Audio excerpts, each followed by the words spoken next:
سیدنا صدیق اکبر رضی اللہ تعالی عنہ کی امامت۔ حضرت عائشہ رضی اللہ تعالی عنہما فرماتی ہیں، رسول اقدس صلی اللہ تعالی علیہ وآلہ وسلم کے مرض نے شدت اختیار کر لی تو ایک دن صبح کی نماز میں لوگ آپ صلی اللہ تعالی علیہ وآلہ وسلم کے منتظر تھے۔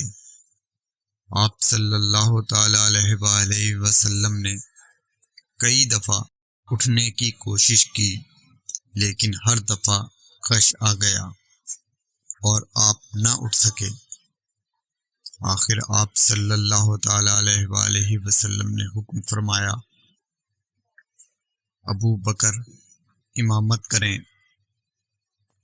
حضرت عائشہ رضی اللہ تعالی عنہما فرماتی ہیں، مجھے خیال ہوا کہ رسول اکرم صلی اللہ تعالی علیہ وآلہ وسلم کی جگہ جو شخص کھڑا ہوگا، لوگ اس کو منحوس اور ناپسندیدہ تصور کریں گے۔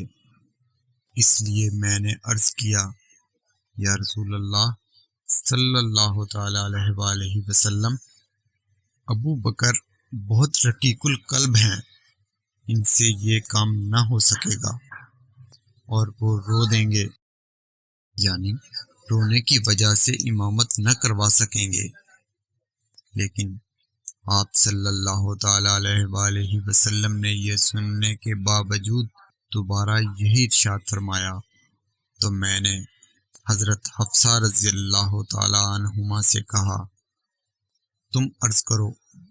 انہوں نے بھی حضور اقدس صلی اللہ تعالی علیہ وآلہ وسلم سے یہی درخواست کی، حضرت ابو بکر رضی اللہ تعالی عنہ کیسے جماعت کرائیں گے، ان پر گریہ طاری ہو جائے گا۔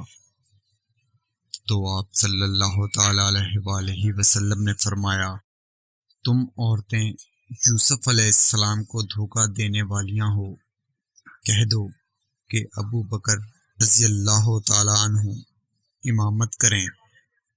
چنانچہ حضرت ابو بکر رضی اللہ تعالی عنہ نے ہی امامت کروائی اور سب لوگوں نے آپ رضی اللہ تعالی عنہ کی امامت میں نماز ادا کی۔